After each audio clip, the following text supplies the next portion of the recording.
Women have been conditioned by society to be, act, and think a certain way. Here at Girls IRL, we encourage women to challenge societal norms and embrace their femininity. With that being said, let's get into this week's episode. Hello, everyone. Welcome back to another episode of the Girls in Real Life podcast. I am your host, Mariah Clayton, and today we are talking about all things content creation, influencing. I'm literally calling this like the influencer survival guide because I just feel like we're going to touch on so many different things today. So I actually have a very special guest who is my friend and my manager, Steven. Say hello, Steven. Hello, I'm so happy to be here. I know, I'm so excited. This is the first time that you've been a guest on my podcast, but I was a guest on your podcast. When was that? Was that Yeah, 20 in 2020? I think that was in 2020. Oh my Yeah, it was a goodness. long time ago. But I feel like it was not even that long ago. Like it should not be that I long know. ago. It's funny that you said that because I was actually going through some of the older episodes because people still listen to it. I haven't put out a new episode in a long time, but Mhm. I saw yours and I saw your photo from like your pageant days. I was like, oh my gosh. It's crazy how much life has changed since 2020. I honestly still I feel like know. I'm in the twilight zone from 2020 because I'm like, how was 2023 years ago? Because it literally feels like it just happened yesterday. It really does. Like I was thinking about that the other day. I was like, this it's literally been 3 years. It's crazy. And we still are just as in shambles as we were back then. Mm-hmm.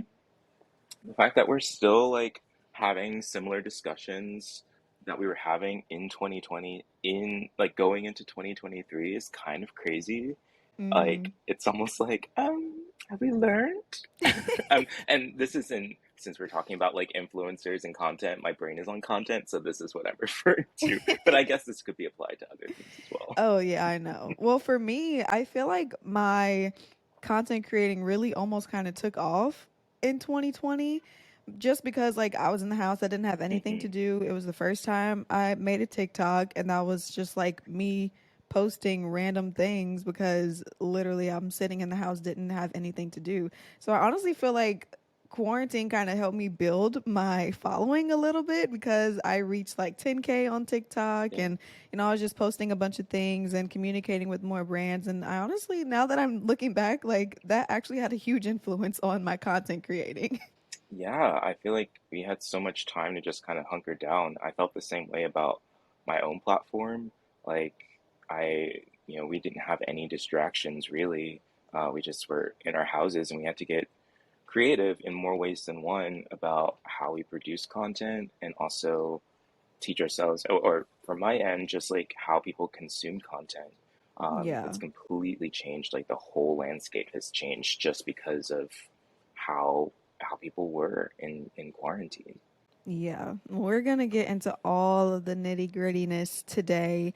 But I first just want to know, like, how did you even start getting into content creation? Like, is it something that you were always kind of interested in? Is it something that you just kind of fell into? I feel like it was a little bit of both. So I started out as a visual merchandiser, and so I was kind of Wait, involved in what is a fashion. I visual wanted to be a merchandiser? stylist. So a visual merchandiser, so I worked in retail, so I did like window displays and I dressed mannequins and I did like floor displays and floor layouts for the product that we would sell. That's so fun. Yeah, it was a lot of fun. I mean, it was a lot of work and involved a lot of early hours, but it gave me a real appreciation for storytelling and the creative. So well, at the time that I was doing it, I haven't done it in a really long time, so I don't know how it's changed. But there would be a storyline that would align with the current collection, and we would have to, you know, reflect that in the way that we organize the store and how we displayed in our windows to attract people to sell the product. Mm-hmm. So really, for me, it taught me how to tell a story through product without having to sell it per se. Um, so yeah, I started in there, and then because I worked my way up to management, and they're like, let's start an Instagram, let's start some social media. And because I was the youngest one, they're like, you do it. I was like, Of okay, well, course. I guess I'll do it. Yeah. So, but I'm the type of person, I'm like, if you're going to give me something and I don't really know what I'm doing, I'm at least going to do the research to try and do it well because, like, my name is now on it and I don't play like that. Mm-hmm. So, I did a lot of research and I was already posting content. I had already just built a following and smaller following just within my own community. And yeah, just really taught myself the ins and outs of social media and did a lot of online learning and ended up growing my platform, growing the company's platform. When I moved to New York, and this was in North Carolina, when I moved to New York, uh, I told myself I would take myself more seriously when it came to content and to become a stylist. And Mm-hmm. I started posting like my outfits, and I saw other influencers doing it, and frankly, I was like, I saw them getting like free things and going to really cool parties, and I was like, you know what? I really want that. So, and like I Right. saw what they were posting, and I was like, I can totally do that. So I did. My first goal was like, I just want to like get free things and go to cool parties, and yeah, that's kind of where it started. And um, I think I really didn't get serious about it until I started getting brands emailing me and Mm-hmm. wanting to work with me. And I was like, I don't know what I'm doing here. When I realized I could monetize on it, I was like, well, what is this? There was just like a lot of like questions that I had that I didn't know to ask, Mm-hmm. that I just kind of figured out on my own. But yeah, in some way, it was intentional in the fact that like I just wanted free things and I wanted to go to cool parties. But I kind of fell into the content because, you know, I was already doing it and I was having fun. But when I could like monetize on it as someone who did not have a lot of money, I was like, well, let's see what kind of avenue I could carve out for myself that doesn't rely on like my whether I have or have not a degree or the experience that I have in the workplace. Yeah, I think that's so cool how like your background in fashion and you also do a lot of fashion on your social media pages. I just like how it just was a natural transition for you and it wasn't anything that you like had to force or think about too hard. You were just like, I already like this. Let me just go ahead and share what I love with other people. I think that's what a lot of content creating is just people sharing their passions with other people. For me, I feel like ever since I was little, I knew I was supposed to be a star. Like, I just always wanted to be in front of a camera. It is just something that I I feel know like has that's been right. ingrained in me for such a long time. And so I would always ask my mom to like bring me to auditions. And I even asked her to take like a year off of school once I graduated high school so that I could travel to LA. Like, I don't know who I thought I was thinking I was going to travel to LA at Like, 18 years old. Like, I don't know. But she was like, absolutely not. So I think for me, I had already kind of been obsessed with YouTube at the time. And I just had so many like makeup people that I followed and hair people and like singing people. Like I thought I was going to be the next Beyonce, but obviously not. So, anyways, actually started posting on my YouTube of me like making these cringy singing videos and I deleted them all. I wish I still oh, had them because that would be so hilarious to go where are the back and watch. archives? Girl, I don't know. I'm just like I had to delete them. I actually ended up deleting them because I remember I was a freshman in college and we took this computer class. And this guy that was in my class, I liked him. Like he was so cute and we were like kind of talking a little bit. And he literally Googled me. And when he Googled me, stuff came up. He was like, why are there things coming up? And I was Oh like, no. oh, I don't know. Like, I just literally went to my YouTube app on my phone so fast, deleted every single video so that he did not have time to like click on one and watch it before because I Oh was like, no, no. this is too embarrassing. But yeah, it started with me like doing YouTube and kind of being obsessed with like the hair videos and all that stuff. So I was like, I want to do that. Like I honestly didn't even think that like you could make money from it. I just thought that it was like super cool to set up a camera and show people what you were doing just because I feel like it was so natural to me to be in front of a camera. And so that's kind of like how I started. I was never really consistent. I jumped around and did a lot of things. You know, clearly I started with singing, then I switched to hair, then I switched to makeup, then I switched back to hair, and then I did vlogs and lifestyle. And, you know, I kind of just dibbed and dabbed into every single niche that I could probably think of. But like I said, really in 2020 Yeah. is kind of when I was like, okay, I think I can actually like do something with this.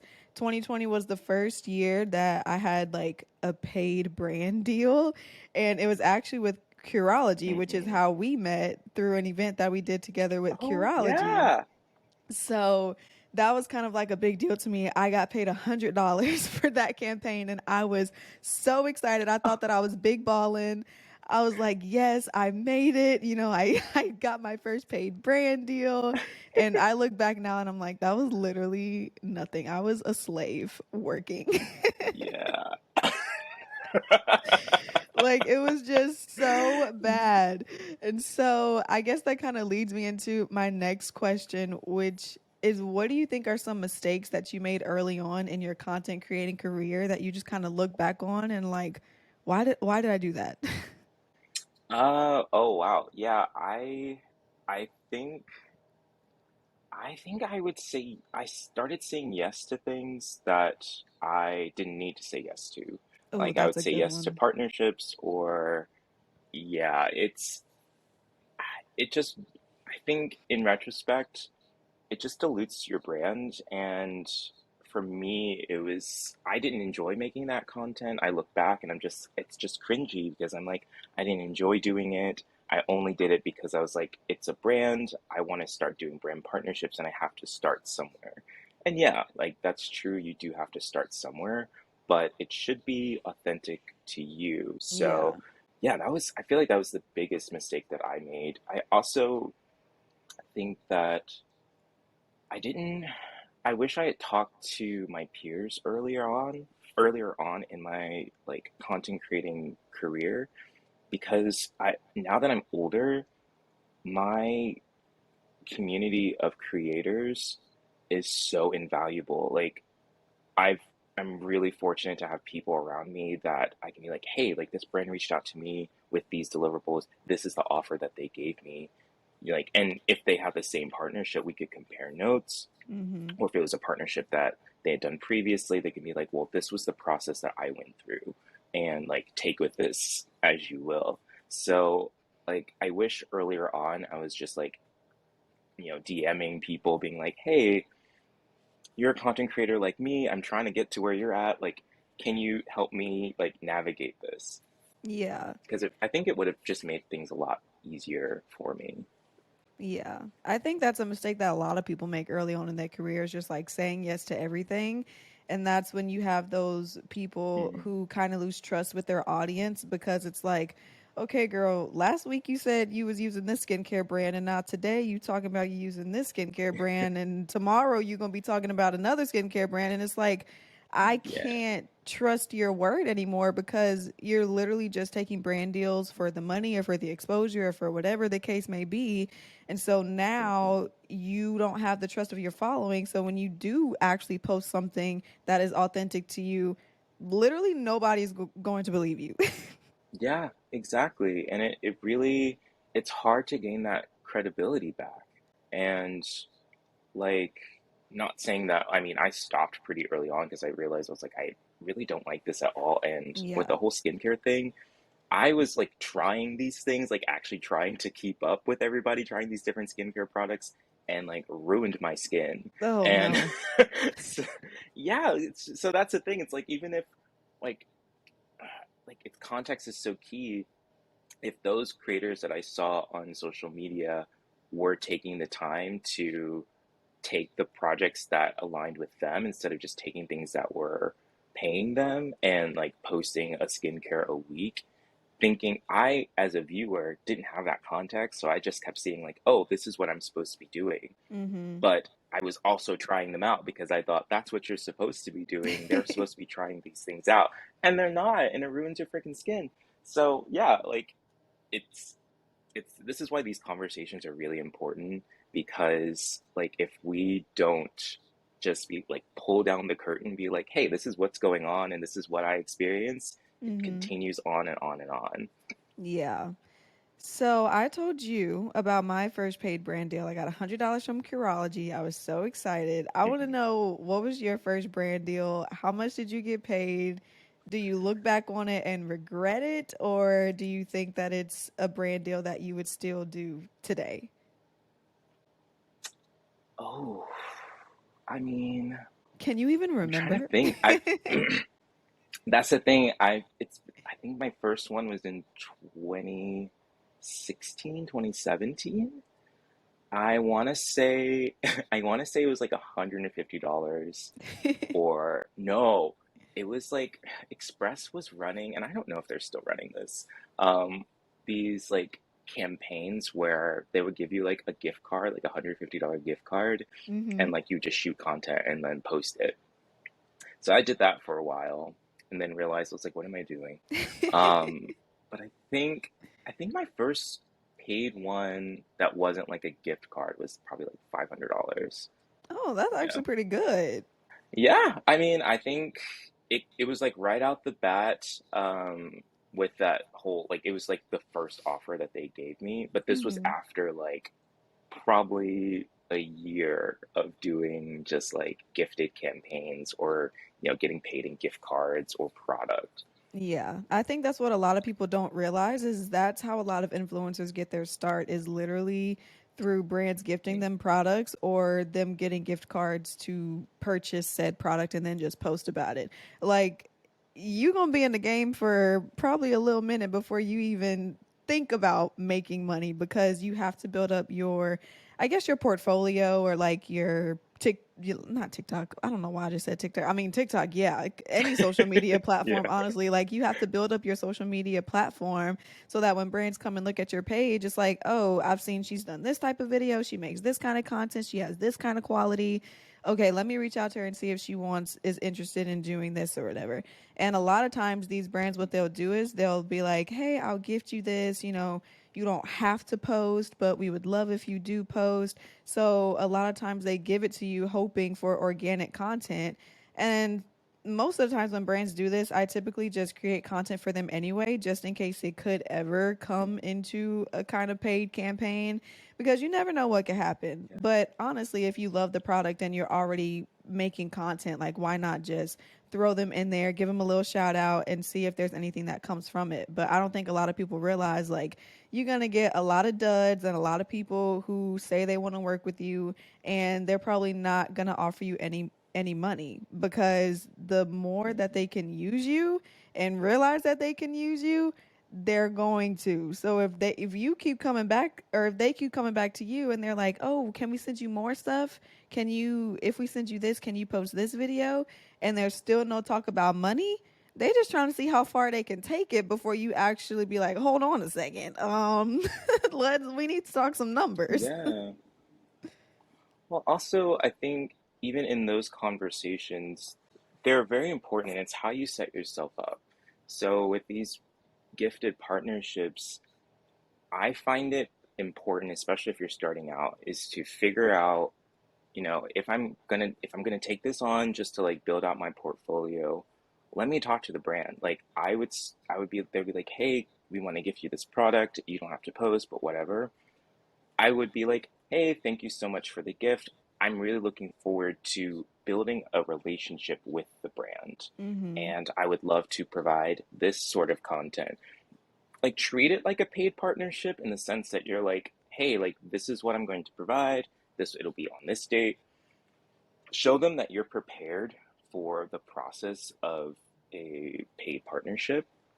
And then when you actually post the content, like, go back to them and be like, hey, like I posted this thing, just wanted to see, I really enjoyed working with the product, and then keep up with them. And as you build out that relationship, it will get a lot easier. And if at any point they're like, hey, like we want to gift you more things, now you have something to back up, be like, hey, so we worked on a gifted campaign initially to build out a relationship. We Mm-hmm. clearly worked together. Let's explore something that's paid. Like, here are my rates for posting. Here are my rates for this, that, and the third. And they're going to be a lot more likely to even entertain that conversation, even if it's a no, Right. than if you were just like taking, like you said, just taking gifted campaigns over and over and over again. Because until you tell them, like, this has to stop and we have to change our relationship, they're going to just continue to do it. Right. And building a relationship with a brand is like absolutely key. Like that's what gets you in these repetitive contracts where you can like work with brands on multiple bases because you have a good relationship with the brand. They know the content that you provide. They know what they're going to get from you and you know what you're going to get from them. And it's just like this mutual partnership where both of you guys are getting like they're getting their content and you getting your money. So everybody's happy. Exactly. Yeah, it's a symbiotic relationship. And I feel like the sentiment among like younger creators, especially, is that like brands hold all the power. And like to some extent, the onus is on the brand to initiate and they have like the decision making power. But you have power too. This is your platform. Right. And, this is your time, this is your energy. So you get to decide how you want to spend it and like how strategically you want to spend it. Yeah. I think for me, starting out as a creator, it's almost kind of intimidating to talk to these brands or negotiate with Mm, these brands because it's like they are sometimes multi-million billion dollar companies and you're just little old you, and I'm like, am I even worthy of like sending no. you this message? Am I, because one thing about me, especially when I first started out, is I did not want people to think that like I was not grateful. So if somebody offered me something Mm. and then I counteract with, oh, thank you so much for offering me this, but I actually only do paid campaigns or whatever, like that would literally break my heart because then I would feel like people are going to look at me like, oh, she's just this money hungry person that doesn't want to accept my gift. And I literally had those thoughts. I was like, I'm so scared to tell these brands no because what if they blacklist me? What if they, say something bad about me? Like sometimes I just feel like let me just take this little gifted thing and do this little video because it might just be better off in the end. I mean, I feel that some even still to this day, like um, I was sending an email and negotiating a rate with a brand, and I was like, "Can I ask for that? Like, I don't know, can I ask for this?" But in the end, like, I don't know.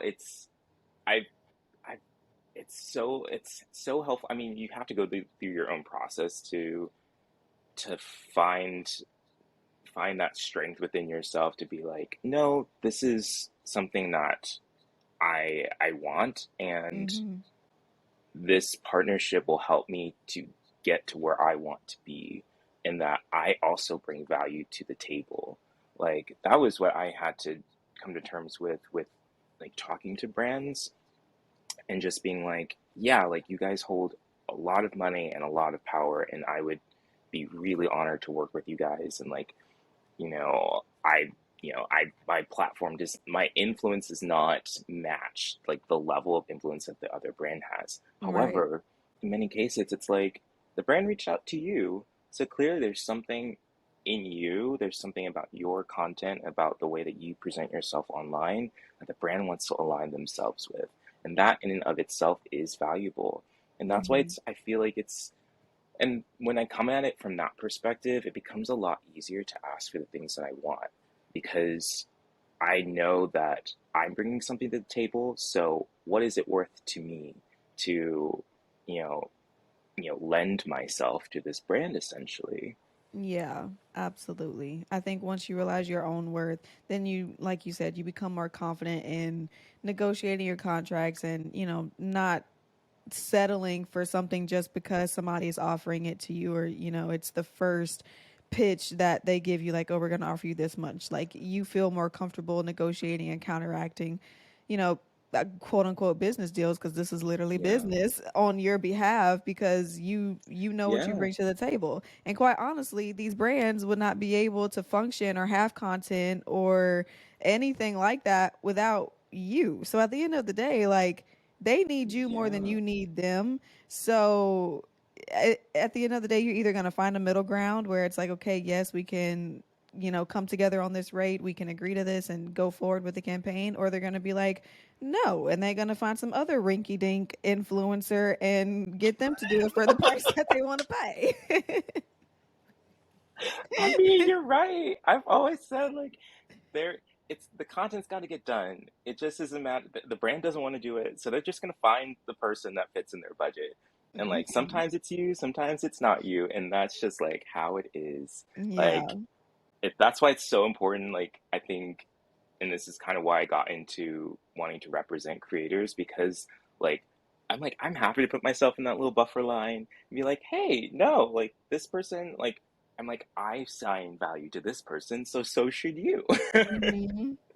Yeah, well, that actually leads me into my next question, because I wanted to hear about like why you decided to create your own agency, because you started out as an influencer. You still are an influencer. So what would you say kind of pushed you to start your own business and start managing creators? Um, so it started out of frustration from my own situation. I had reached a point in like 2019 where I was getting some consistent brand clients and I was getting paid for them. Um, and I was like, you know what? It would be a lot easier if I found like an agency to represent me to these brands. Maybe I would get better partnerships. Maybe I can understand the industry a bit more. Because again, like I only up until up until like very very recently, and within like the last 3 years, was I actually like actively talking to the people in my community and getting some advice as to like how to navigate. And I could not find a single agency to take me on. Oh, wow. And it was like, yeah, and it wasn't even like a lot of it was like, oh, like you don't have the right follower count, like you're not posting enough, your rates aren't high enough. But I was also like, like I'm still a creator and I'm still getting brand attention and I still feel like, there's some like I still have a passion for this. Mm-hmm. I just can't seem to find someone to like and believe in me enough to take me on to represent me to other brands. Right. So I was like, you know what? I'm gonna do it for myself. So I started the agency essentially as a buffer between me and the brands. I, and then after just kind of marinating on that for a while, I was like, you know what? Maybe I can do this for other people. And this was in 2020 when something just broke in me. And I was just like, you know what? I don't have anything to prove to nobody anymore.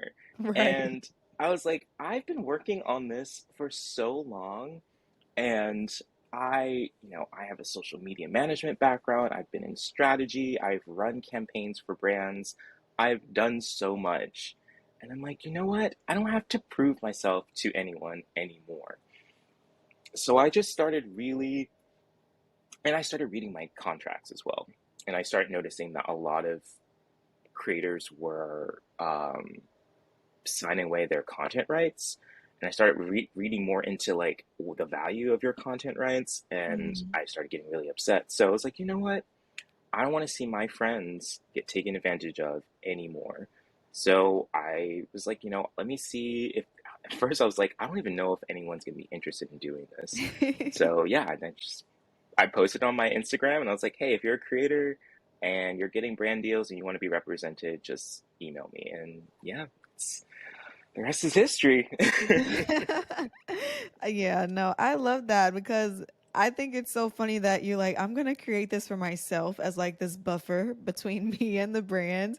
And then now it's literally turned into this whole entire successful business where you have a roster of clients and you have a roster of influencers and you are using your superpowers for good. And I'm just happy that I get to be one of those people because I know, and I've told you this before, like I literally would not know what to do if I did not have you, if I didn't have you Oh, reading through my contracts and negotiating my deals. Cause like I said, I was just so scared. Like I didn't know what to do. I didn't know how to read these yeah, contracts. And like my sister is a lawyer, but also content creating is such a new thing. Like a lot of the language in the contract, she didn't really know or understand because she's never been in media before.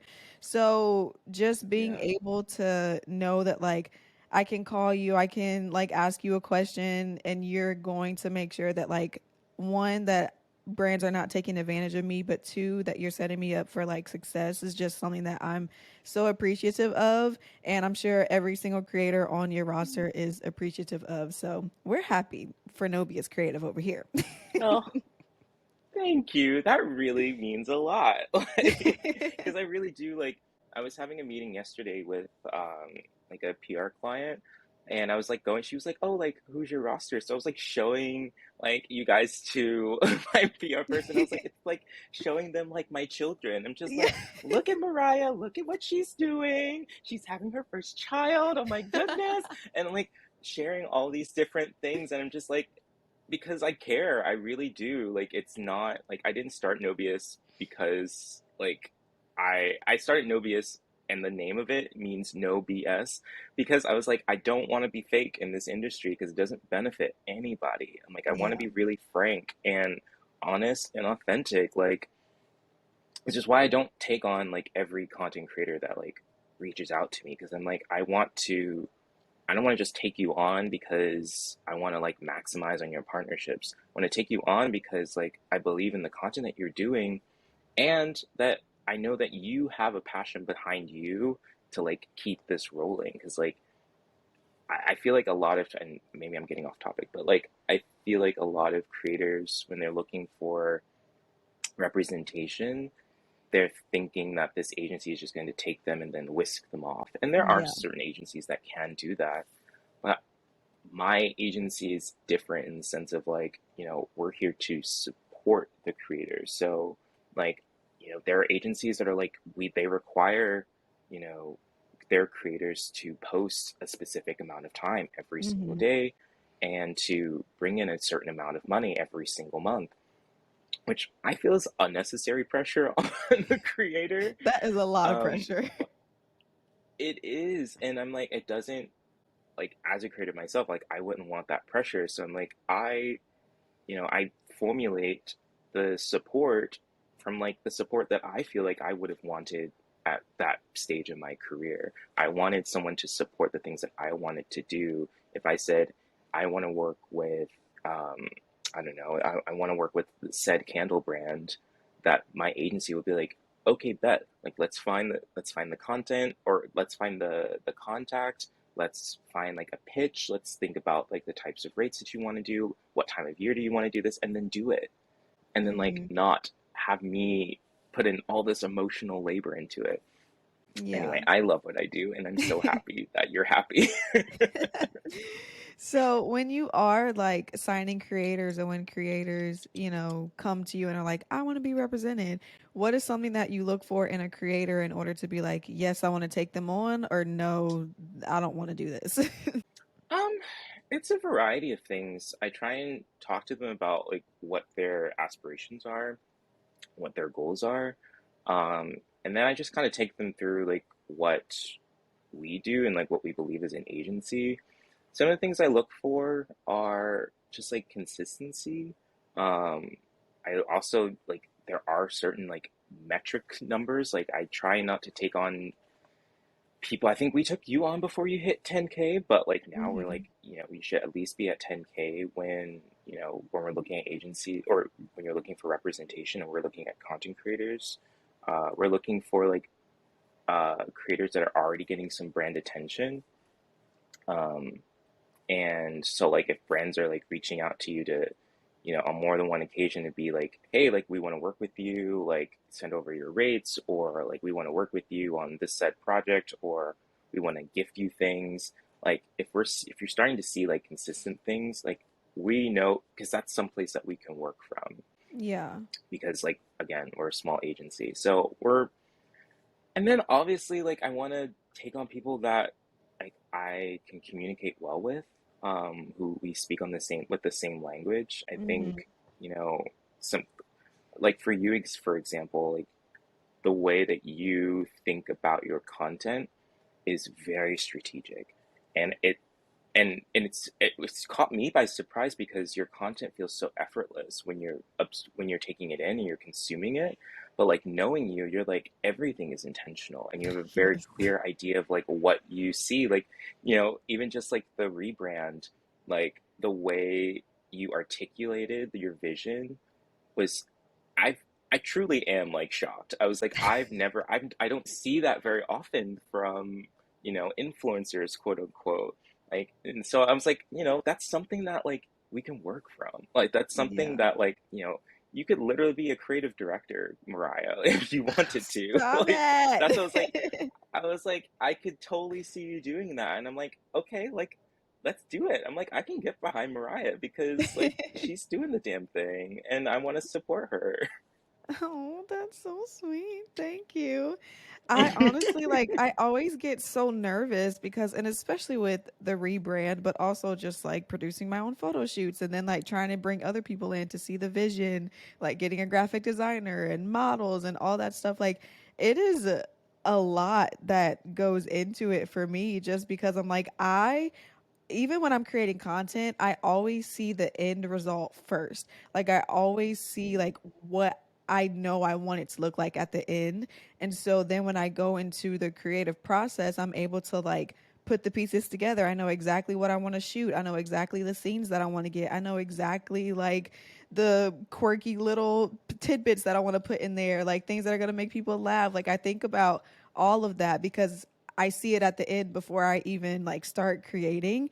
And so for me the fun part is like putting it together, but it's also the most tedious part. And that's I know we're going to get into this a little bit later, but that's like one of my biggest tips is like you have to do content creating because you love it. Like it is such a tedious process, Yeah. and if you just are in it for the money, you're going to burn out so quickly. Like if you don't like creating content, if you don't like taking photos, if you're not comfortable in front of a camera, you are going to be miserable. Like this is not the job for you, honey. Like you need to think about something else. Let's go back to the drawing board.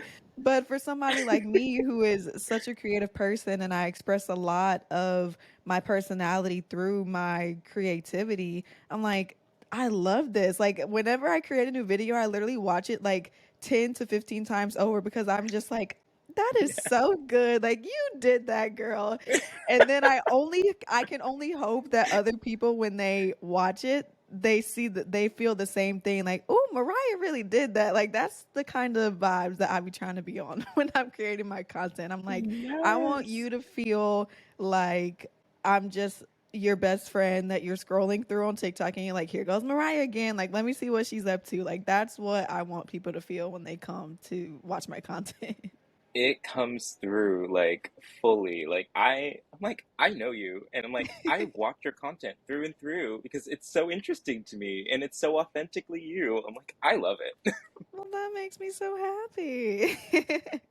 So, before we like get into like what are your like favorite content creating technology type things like apps and equipment and all that stuff, I want to know, and I think a lot of people want to know because this was a question that I got asked, was how do you set your rates or how do you set your content creators rates? Because I feel like there's so many people who come to me in my inbox and are like, I don't know how much I should pitch myself to this brand. I'm not comfortable. Like, how much is too much? How little is too little? So, what would you say is a good like voice of reason when it comes to creating rates to pitch to brands? Um, well, I'll tell you my considerations that I take into account when I'm looking at a rate.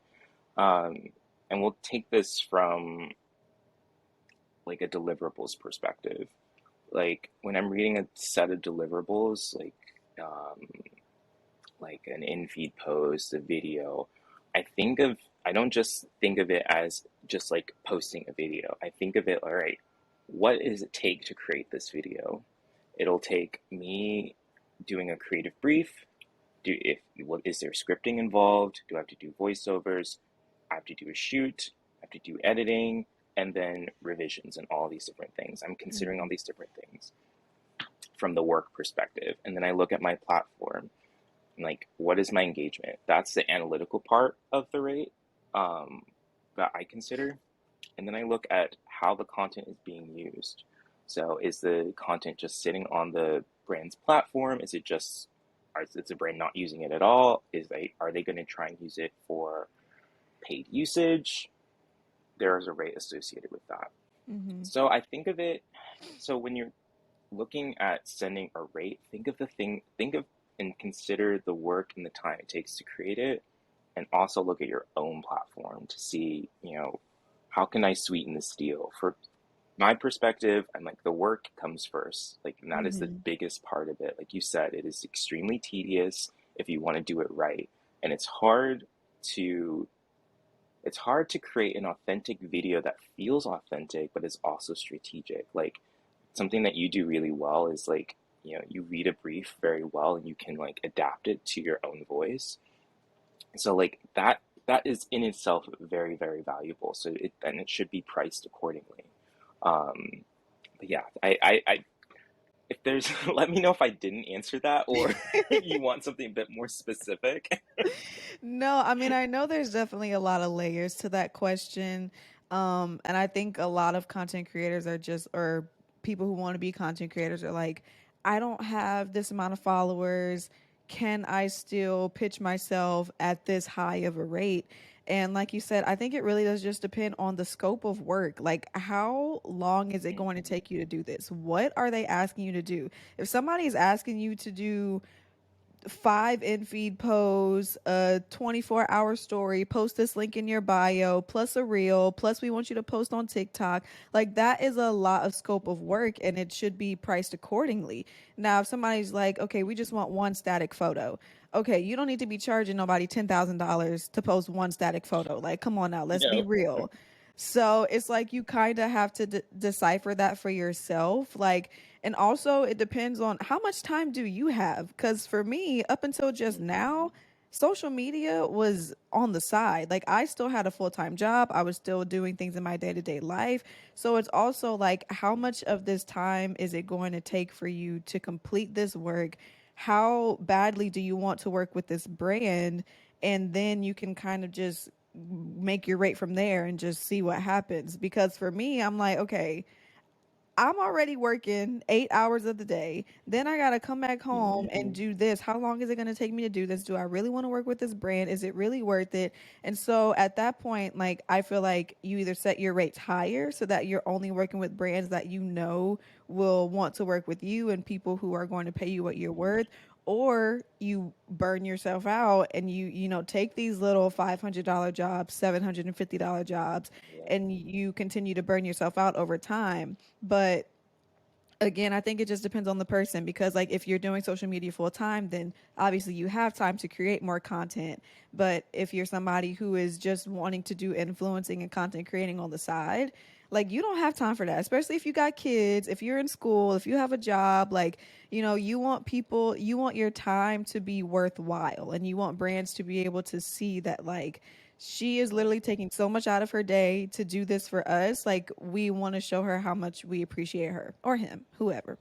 Right. And like sometimes like you also have to take into account like, I have friends that can't shoot their own content, so they have to hire photographers, and that's an added cost. Like Hmm. if you're hired to just post a single photo on Instagram, like you have to think about, am I going to pay for a whole photo shoot for this one photo?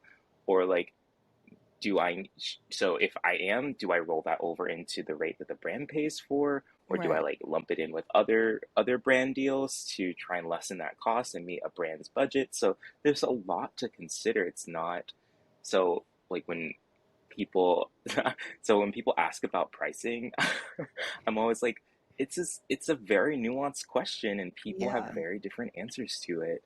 Um, but I can just say like it works for me, and like we've seen it work for the creators on our platform or Yeah. that we work with. And then also, we didn't even talk about this, but it was definitely a question that I wanted to ask because I know a lot of stuff like exclusivity and usage rights and whitelisting, like all of that goes into rates as well. So, when reading a contract, if a content creator, say they're like new to the game, they don't know anything about anything on this piece of paper. Tell me, what Yeah. are some like red flags that just stick out to you when you're reading a contract that's like, you need to pay for this, you need to pay for this, you need to pay for this? The biggest red flag for me is worldwide usage rights. Worldwide? Irrevocable, worldwide, irrevocable, and perpetual usage rights. Those are the words you need to look out for. If they are in the same sentence, you need to start asking questions because you're essentially saying to this brand that they own the piece of content that you're creating for them forever, and they can use it whenever and however they want to Ooh, for as long as they want to. They can run it as, and if you think about it, that's essentially saying that, like, if you gave a brand your photo, they paid you $500. 2 years, 3 years later down the line, you've blown up on social media. You see your photo that you gave to them for $500 from 2 years ago on a billboard, and you're like, what is that doing there? And you go back to the brand, and they're just going to be like, well, you signed the contract that says that we own the rights to this, so we can do this. We can continue. We can do this as long as we want to, and oh they don't have to no. compensate you. Mm-hmm. That worldwide, I'm like, what are we, Pitbull, Mr. Worldwide? Like, no, that is not me. Wait, why was that also the first thing that I thought of when I? That literally the first thing that came to my mind. I'm like, Mr. Worldwide singing in my head. But no, But I've it's literally, scary. Like, that is scary. And if you don't know what that means, like, and you're just like so gung ho about signing a contract with whatever brand it is, it's like you could really find yourself in a lot of trouble and missing out on a lot of money just because of pure ignorance. right, like it's and you won't have anything to say about it, and that's like a hopeless feeling. Like I remember reading it over when I finally understood what it meant. I was like, so you're saying, like, to myself, I'm like, so you're saying that, like, I could see myself on a bus just rolling down Fifth Avenue, and I was like, can I live with myself knowing that a brand paid me $500 and my face is all over New York City? Right. There, Absolutely I'm not. literally the face of the brand. Right. And I'm like, but also, like, if you're okay with that, go for it. But you're missing out on a big opportunity. But also, like, it's it's also kind of silly because, like, no brand has ever really, I've never experienced that. And I feel Mhm. like a lot of brands don't even think about the types, like, a lot of these brands, like, they send contracts and they don't really think about what's actually in them. They don't Right. realize that they have worldwide perpetual usage rights to your content, and Right. they It's just a likely won't template use it that's as saved to such. their desktop that they just send out to people. They probably don't even know what Right. the wording is in it. Right. But also, it's like, but the legal system doesn't know ignorance. Like, if you signed a contract, you signed a contract, Right. whether both parties were aware or not. I find it a healthy practice when you see, like, them asking for perpetual rights, to ask them about it. Like, hey, I saw the usage rights. I do have a fee for perpetual usage rights. Can we, how long are you thinking about using this content?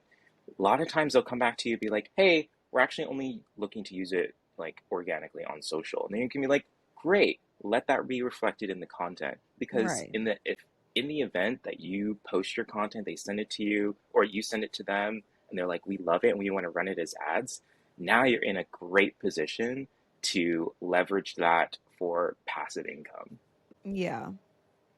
I think you just have to educate yourself on the language. And it's a lot and it's kind of overwhelming because there's so many big words when you read those contracts and the words are so tiny. And it's like I really Yeah. like don't want to read this, but you have to read it or you have to hire somebody to read it for you because you don't want to be seeing yourself on a billboard in China when you're there on vacation one year like, huh, Yeah, how did this get here? I'm Mr. Worldwide. Like, no. yeah.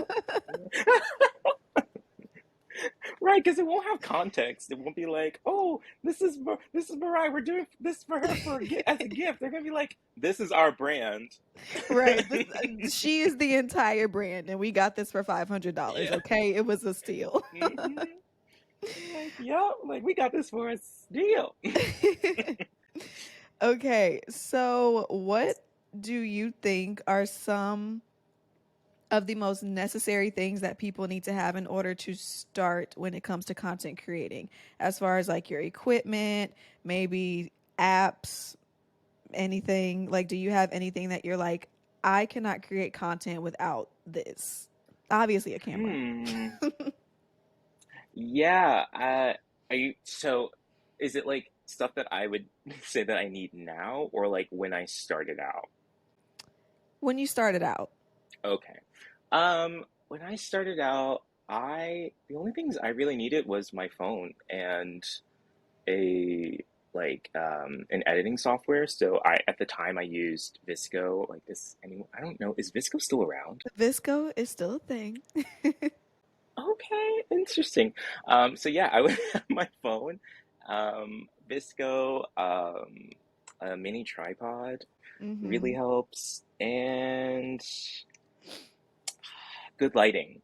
Yeah. Like a ring light, something to illuminate your glorious face. Yeah, I think those are definitely probably the most important. Because I just asked because I see all these videos on TikTok because there's so many people who are like starting UGC and, the new year, like all these things that you need to create content. And they just have this long list of stuff. I'm just like, girl, you have a camera because you have a phone and your camera is actually really good on that phone. You can get lights, but if you don't have lights, just use natural sunlight. That's literally how I filmed some of my Hmm. YouTube videos for years. I did not have a light for I don't even know how long. Probably I didn't probably get a light till 2020. And I've been doing this for a long time. So, like all of that stuff, it obviously is it's gonna make your content better and your quality better. But if you want to start, like you just have to start. And you can't worry about waiting until you have the money to buy a nice camera and a nice ring light and a nice laptop and a nice editing software. Like, girl, if you don't just set your phone up on a stack of books, press record, and then edit in iMovie that is free on your phone or your Yeah. freaking laptop, like you can literally just use what you have and still make great content. I see it all the time on TikTok where people are like, here's my filming setup. And it's literally just their phone propped up on a stack of books or a hair clip and at least one ring light, or they're standing in front of a window and their Hmm. content looks incredible. So you don't necessarily Yeah. need a lot. It does help, but it's not like extremely necessary. Like I think for me, probably my favorite things that I have are obviously my phone, my laptop. I have literally lights all around me. I have two soft boxes and two ring lights, one really big one and one small one, just like right literally Get in my it. face right now. But again, all that's not necessary. And that's all things that I've just accumulated over time just because I just wanted to buy them. But I think as long as you have the basic things, a camera and an editing software, you can make some content, baby. The rest is up to you. You got to get creative. Yeah. Yeah, because it's about the person that's using it. Like content creating is a skill. Like, like if you can create beautiful, like you don't need a ton of crazy tools to be a good content creator. Like those people that are like putting out these long lists are because like they they train themselves up to get to this point. Like I would never tell a fledgling creator to go and spend money on Premiere Pro to edit all their No, reels because that's unrealistic. no, Like to be like, hey, learn this whole platform before you become a content creator. I'm like, no, if you can like tell a story well, like use your phone. Like you said, use natural light. Like our phones now have wonderful processes. Mm-hmm. Like it is, and I to this day still like I don't spend a ton of money day to day to like upkeep my content. Yes, I have like Right. Premiere and all of that stuff, but like for the most part, like I could do the same stuff with free resources that exist. So yeah, if someone's telling you that to spend a bunch of money, you need to look the other way Don't because they're listen to talking them. crazy. Hmm. Do you think that because so many people see like how easy it is for content creators to make money and the lifestyle that they live, do you think that content creating is becoming too overly saturated, or do you think that there is actually room for everybody who wants to be an influencer or content creator?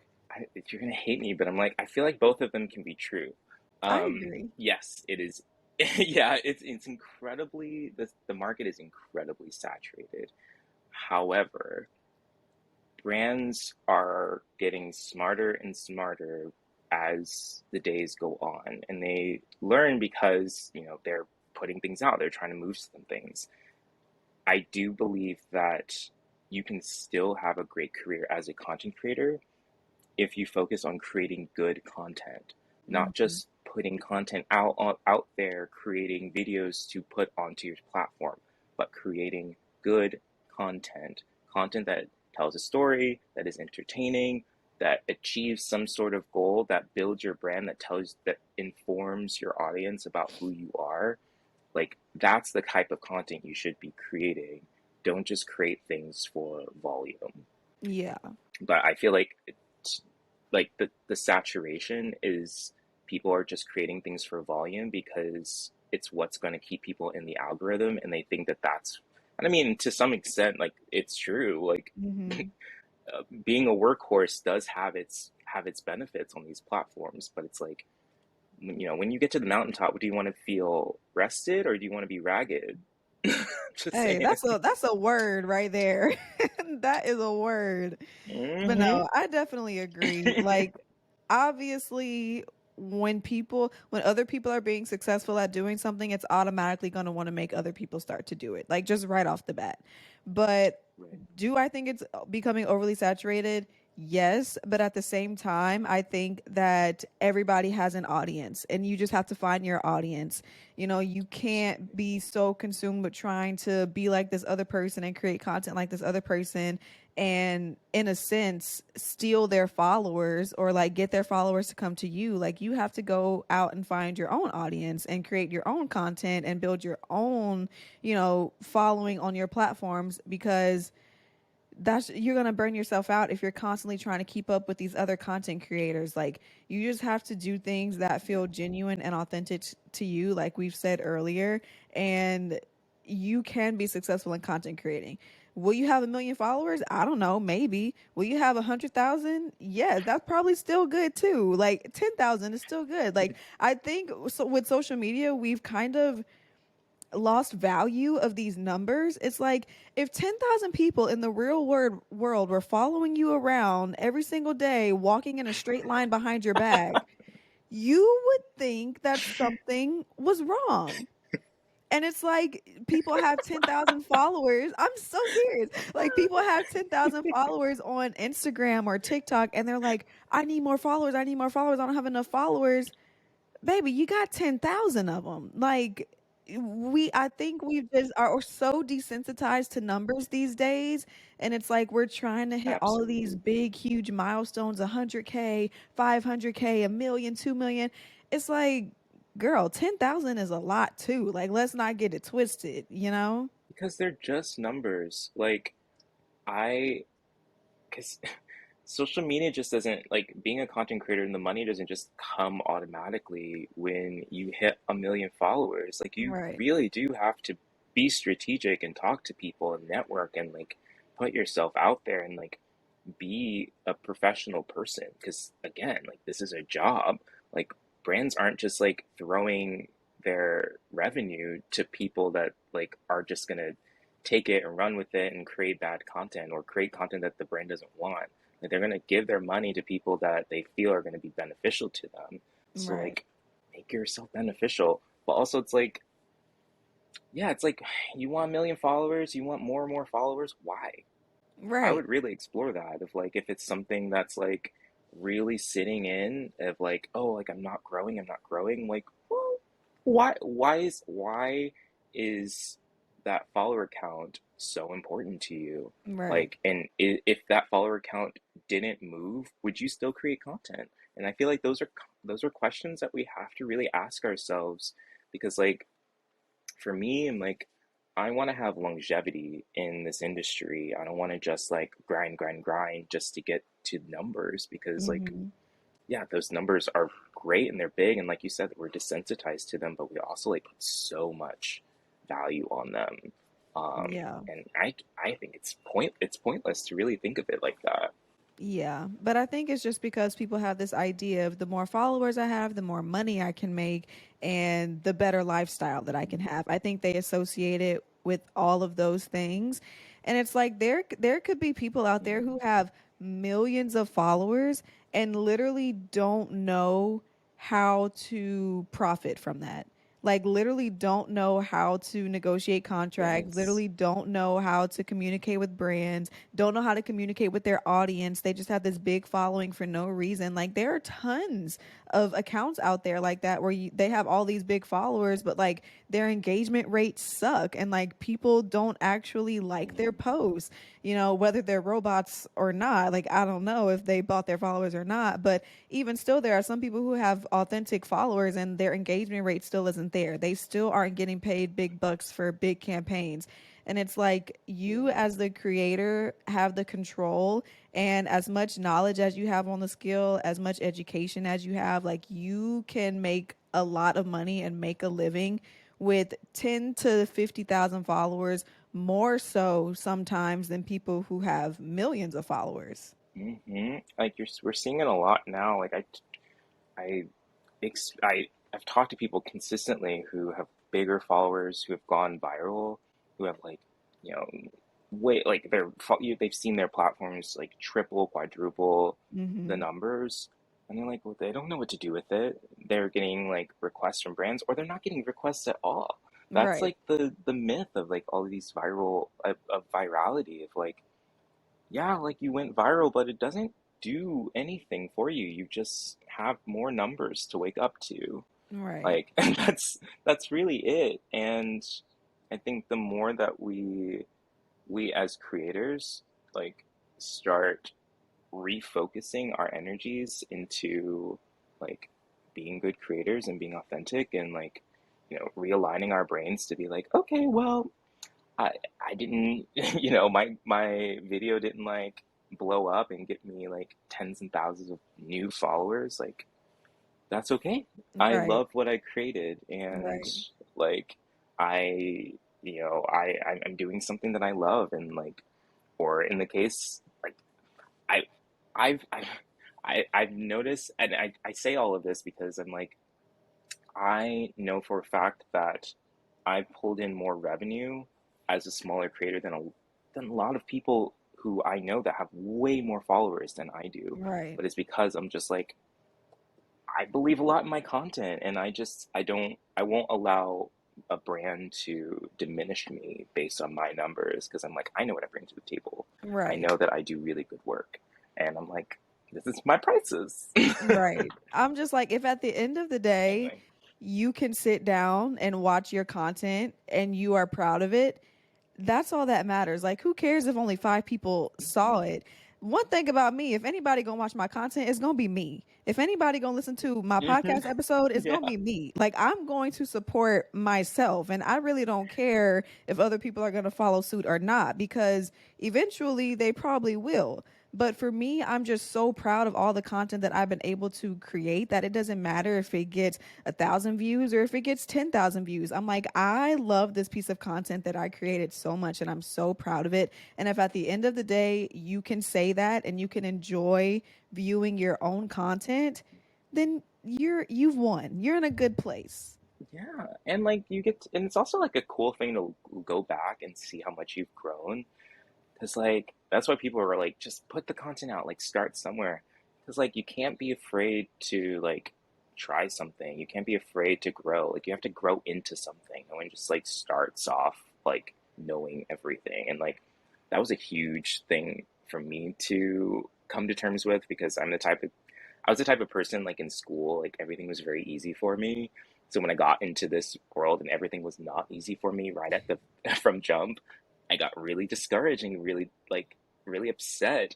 And Yeah. you have to like work through that because like that's just like how you grow. Yeah. Well, I know we've been talking for literally over an hour now. The last thing that I want to do to wrap up the episode is just share like my top five biggest tips that I have for creating content or for people who want to be content creators. And then I'm gonna let y'all go because I know we've been here for a little minute, y'all. All right. Mhm. So the first one that I have written down, and I kind of mentioned this a little bit earlier, is start because you love it, not just for financial gain. Like I said, this industry, like Mhm. you can get burnt out so fast if you are just in it for the money because you literally have to film and you have to plan and you have to edit and you have to do all of these different types of things. And it's like if you hate the process of that, then the money is literally not even going to be worth it because you're not enjoying or having fun in the process or creating the content.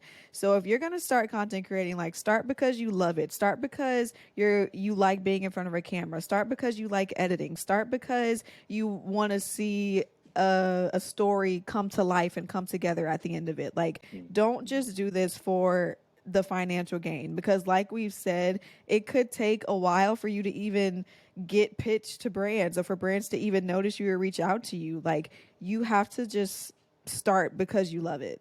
Absolutely. I agree. Okay, the next one that I have is be consistent.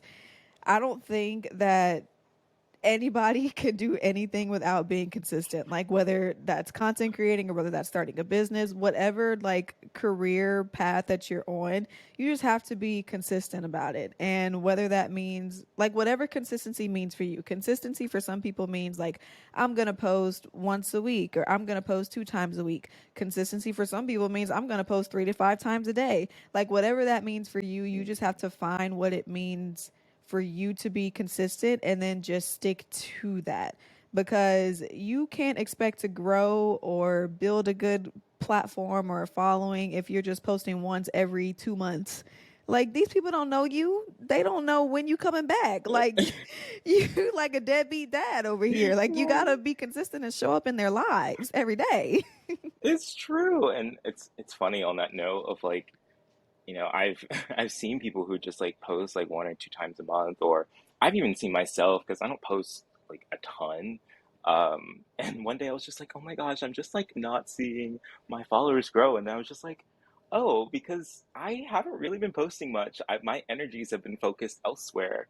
So Mm-hmm. like, if you're focusing your energies on like doing that and like be consistent, like I absolutely agree. Whether it's like 2 times a week, like I'm working on a consistency schedule for 2023. I almost said 2022. 2023. Um, but yeah, it's gonna help you in the long run. It's gonna teach you a lot of discipline too. Yeah. Okay, the next one that I have is stop focusing on followers that you don't have and focus on the ones that you do. We literally just talked about this. Stop focusing Period. stop focusing on the 10,000 followers that you want to gain and start focusing on the 5,000 that already follow you, already enjoy your content, already are like trying to see what you're up to because that is how you build your following. That is how you build like that trust and you get that high engagement rate from the jump. But if you're just constantly seeking out like all these other people, just doing all these trends and getting random people to follow you, that's not going to help you or be beneficial to you in the long run. So stop concerning yourself with trying to hit Exactly. a million or 100K, like, and start concerning yourself with the following that you do have because they're already enjoying your content. They're already like, oh, what's Mariah up to today? What's Steven up to today? And the more that you create that relationship and bond with them, like respond to their comments and do lives and do, I don't know, a small little giveaway or something, like just building that relationship with the followers that you already have, they're going to refer you to their friends. Be like, look, do you follow so and so? Because she posts this, this, and this. And I just think that she's so great. Like, word of mouth is a great thing. Okay. It's the best marketing. It's been the best marketing from the jump, and it's Yes. not going to ever change. Word of mouth is powerful. So focus on curating that following that you already have, and, you know, responding to that following that you already have, and then the other followers will come naturally. You don't have to stress about it. You don't have to worry about it. Right, exactly. It always baffles me when I see creators who don't like something as simple as like replying to comments that they get on their posts. It's hard enough to get people to engage, Right. and more, and like also to like comment authentically. You should respond. Like if they are Yes. giving you that time, like it's you should, like you said, like they're people. Like you should honor that because Right. that they're gonna remember that. Like I think there's a Maya Angelou quote that's like, people will never remember what you did, but they'll always remember how you made them feel. Take that into Mm-hmm. social media when people are like responding to you in DMs. If they're trying to start conversations with you, take that as a sign that you're doing something right. Right. And don't be I was about to say asshole. I mean, I guess I could curse. It's my own podcast. And don't be an asshole and just ignore Yeah. people who are trying to talk to you.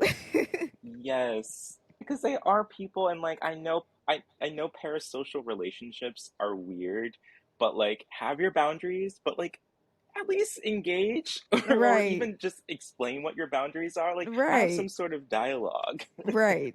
Just something. Even if you just send them a little emoji, a little heart, anything goes. Yeah, something. All right, the next one that I have is find your own lane. Don't try to emulate someone else. So this basically means like don't literally what it says. Don't try and be somebody else. Don't try and emulate somebody else's editing style. Don't try and emulate somebody else's video types. Like genuinely find what works for you, what connects with your audience, and create that lane for yourself. Now, I know that there are a lot of people who do like find your niche and all that stuff, but I think that you are your niche. Like you have to become your niche. Your Yeah. lifestyle has to be the niche. So even if you're making content that's similar to somebody else, like cleaning videos or day in my life videos or whatever the case may be, you have your own personality and your own voice, and you have to be able to let that shine through so people can feel like they're getting to know you, and you're not just like throwing content at them trying to be like somebody else, because people can always sniff out when you are being fake and when you're not being authentic. Yeah. But there are so many people who like love that authenticity. Show your hair crazy in the morning, or like show yourself, there's this one content creator that I follow. She literally will like pull out of the driveway, and then she comes back and she's like, back for my phone, and starts doing like these little dances, because you don't see the content creators doing that. Like you see them, waking up in the morning, but you don't see them getting up, putting that camera by the bed, pushing play, getting back in the bed.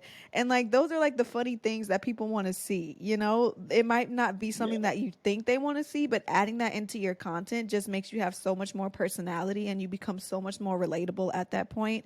So you don't have to create content in the same way that other people are creating content. You can do your own thing and find your own lane and be successful in that. Absolutely. And like also from like another perspective, like you don't know what it took for that creator to get to where they are today. So Mm-hmm. you just trying to take that on, like you're like you don't know where they are in their journey. You don't know how they got there. You don't know the skill set that they took to get there. So just like be really mindful and be sensitive to that. I think I also believe that like copying someone is not the same as getting inspiration. Like you can get Mm-mm. inspiration from someone, but Right. copying someone else's content is just extremely harmful, and like you're gonna make yourself really miserable. Like it may seem fun now when you're like, oh, like people are like doing these different things, but you're gonna be miserable doing Right. something that you don't like to do. And people are going to call you out if they think that you are like trying to be like another creator. Yes. They're going to call you out in the comments and be like, you stole that from so and so. So and so does this. Like, stop trying to be like her. Like, This. they're going to call you out. So Yes. just be yourself. It's true. I see it happen a lot on Twitter and on TikTok. People are Hmm. just like, "Oh, really? Definitely. Did you see this?" I'm like, "Whoa." Just be yourself, baby. Okay. And then the last Yeah, don't be tip so much. that I have for new content creators is celebrate your accomplishments no matter how big or small. Progress is still progress. So if you hit 5K, girl, celebrate your Yeah, 5K. Like that is a lot of people. Again, if they was following you absolutely. in a single file line behind you, you'd be like, dang, that's a long line of people. So, any progress is still progress, and you have to celebrate your small victories because if you don't, then nobody else will. Like, if you can't celebrate yourself at 5K, how do you Mhm. expect to celebrate yourself at 50K? Like, you have to be able to appreciate where you started and where you came from in order to see and, be grateful for where you've ended up at. Like, for me, I'm like, when I first hit 10,000 Absolutely. podcast downloads, I was like, this is the best thing in the entire world. And there are podcasters out here who are literally getting 10,000 downloads every episode. And like, I'm not there yet, but I don't doubt that I ever will be. But this is where I am in my life at this moment. I hit 10,000 here. So I'm going to celebrate this so that when I do get to 10,000 downloads every single episode, I can look back and be like, yo, do y'all remember when I did that cute little photo shoot and I hit Yeah. 10,000 downloads? It's like you just become so much more grateful for where you've ended up because you know where you've been. Yeah, like that gratitude part, I think in and of itself, even if it's not even just to like celebrate yourself, but to be able to have a like a stopping point, I feel like to like look back and reflect on how you got there is so important. Like being a creator, it's so easy to like just have days run into themselves and to just keep hustle, hustle, hustle. Like I notice I'm just like, oh wow, like we're like at the end of like last year, I was like, oh my gosh, like we're near the end of the year. Like maybe I need to like slow down and like look around and see where I'm at. But it's gonna be really helpful to again like look back and see how you progress. It's gonna encourage you.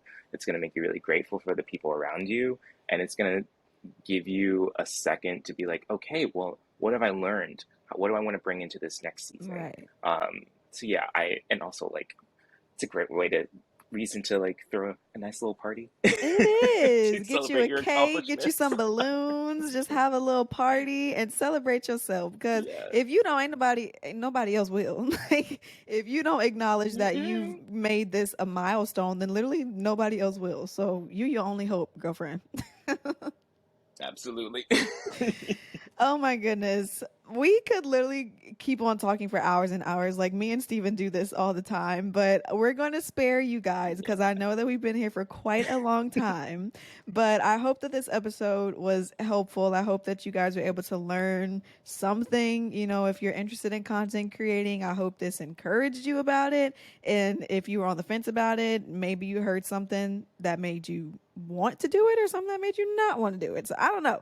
Wherever you are at in your journey, I hope that this episode was able to help you in some way. Steven, I love you. Thank you so much for coming on. Your insight was Um, much needed, and I'm so glad we got to just sit down and chat. Thank you so much for having me. This is so much fun. Well, go ahead and leave your social medias, and then if you want to leave the Nobius Creative information for anybody who might be interested. I don't know if you want to take nobody on, that's on you, but just leave, a little tidbit of information where people can follow you, catch up with you, ask you some questions if they need to. Yeah, of course. So I'm Stephen Sharpe Jr. on all socials. So that's Stephen with a V, Sharpe with an E at the end, JR. I also run Nobius Creative Studios. We have an Instagram, but we are currently working on our social media strategy because I'm very busy. But if you're interested in the agency, we're at nobiuscreative.com, or you can email info@nobiuscreative.com. All right, you guys, that's going to wrap up this episode. I hope y'all have a great rest of your day, and I will talk to you guys in my next one. Bye.